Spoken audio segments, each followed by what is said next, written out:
Don't forget to subscribe to my channel, and while you're at it, click the bell to be notified of future videos. This block is called EQ8 3D. It finishes at 12 inches. When I'm designing all the blocks and the quilts and all of the diagrams and even these cutting instructions, it's all done in AccuQuilt 8, EQ8. And I was perusing the block library in the software, and I came across this, and it looked familiar, and I realized, it dawned on me that that's their logo. So they actually included it as a block in the library. So I'm showing it to you now. And it looks 3D once you put it in a quilt. Here's the diagram. We just have squares and half square triangles. Here's a quilt that's 60 by 84 finished. It's 35 blocks. I'm going to include the directions for making this with strip piecing and piecing half square triangles 8 at a time. So now let's look at the patches. Patch A is a 3-inch finished square. We cut 3.5-inch squares. We'll need 4 of the gray and 4 of the red. Here are the AccuQuilt dies that will cut this, and also patch B. Patch B is a 3-inch finished half square triangle. We cut 3 7/8-inch squares and cut them in half once on the diagonal for 2 patches. We'll need 8 patches of the background and the red. So you can piece these half square triangles several different ways. You can cut the patches and sew them together like that, or you can make 8 at a time or 2 at a time. So if you want to make 8 at a time, here is the size you cut the squares. And you'll just need 1 square of each of the fabrics. Later on in this video, I'll include a little tutorial that shows you the 2 at a time and the 8 at a time method to cut half square triangles. So all we're going to do is take all of our patch B's, or the patches or the squares, and we're going to make 8 half square triangles like this. Then we're just going to put the block together. After we finish the block, I'll show you the instructions and fabric requirements for making this quilt. Here are the fabrics I've chosen, and I chose a burgundy color and white for the background and gray. Now the key is the white and the gray. That gives you the 3D effect. You could use black in place of this, blue, teal, really whatever color you want. Just a strong, darker color I think would work well. So these are patch A. Oh no, this is patch A, the 3.5-inch squares, and these are the patches for the half square triangles. And I'm going to do the 2 at a time method. So here's a short tutorial for 2 at a time or 8 at a time half square triangles. On the back side of the light fabric, we're going to draw a diagonal line, put the fabrics together, right sides together, and we're going to stitch on either side of the diagonal line. Here is the diagonal line drawn, and then the stitching on both sides. Now we cut this in half along the diagonal line. Then we have our 2 half square triangles. Press the seams open and cut off the nubs. 8 at a time half square triangles. We take our 2 squares and place them right sides together and put the light fabric on top. We're going to draw 2 diagonals across this on the light side.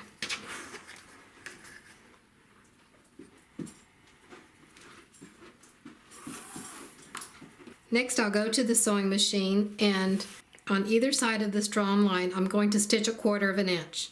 So 1/4 of an inch on this side, 1/4 of an inch on this side. Turn it around and do the same thing over here. 1/4 of an inch, 1/4 of an inch. I have stitched on either side of the drawn line, and you can't really see on either one of these. So there are 2 lines of stitching going this way and going this way. And the drawn line is right in the middle of them. Let's turn it over. What we're going to do next is cut it in half horizontally and vertically first. Then we're going to cut along both of the drawn lines. That will get us our 8 half square triangles. I'm using a rotating cutting mat because it allows the fabric to stay in place while I move the ruler around. So I just move the mat. If you don't have a rotating cutting mat, use the smallest mat you need so you can actually turn the mat and not have to pick up the fabric. So we're going to take right down the middle, half. I line up one of the lines down here on the side, and then I'm matching it right here at the intersection and cut. Now pick up the ruler without moving the fabric and do the same thing here.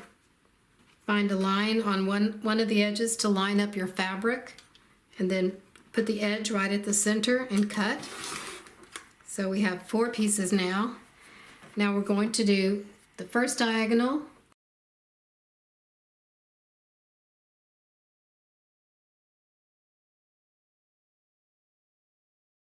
cut on this strawn line as well. Now we pull these apart and we have our 8 half square triangles.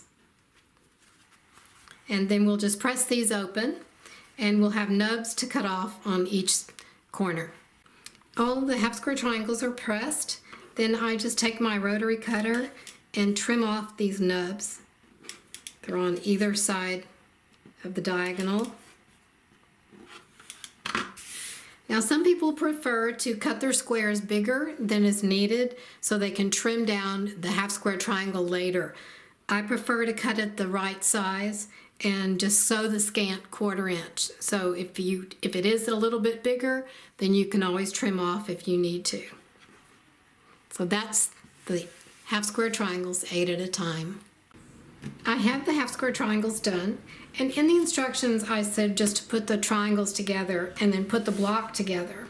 But you can do several different things. Let's look at the instructions for the quilt. Here are all the fabrics. The red, white, and gray fabric tells you how many strips to cut and how many squares to cut, because this one is done using the 8 at a time method for half square triangles and strip piecing the squares. So you'll piece your half square triangles and then you'll put them together like this. You can put them together like this and just follow the diagram for step 2. Let's see.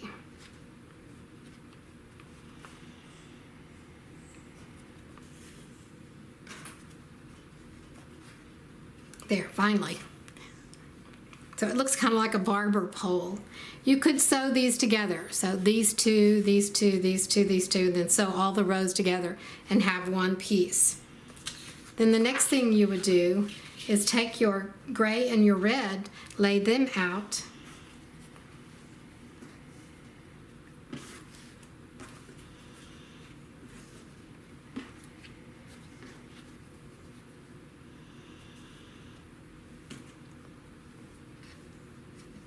like this. So you can just lay the whole block out and you can piece the top row, second, third, and fourth row, piece those together, press them, and then sew the rows together. So there's a lot of different ways you can do it.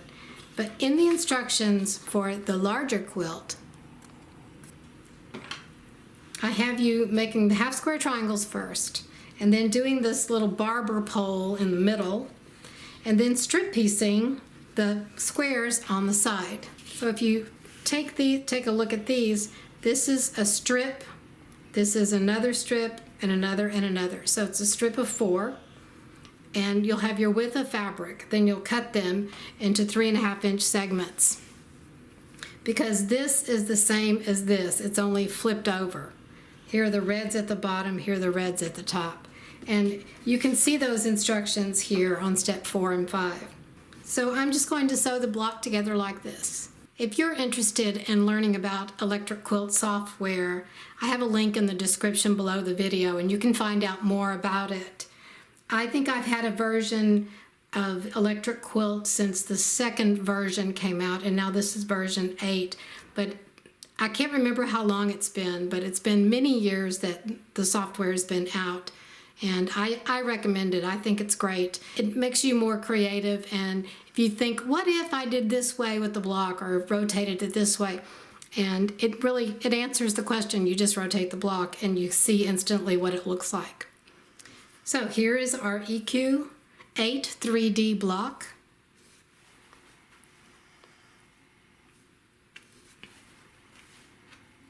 Thank you for watching.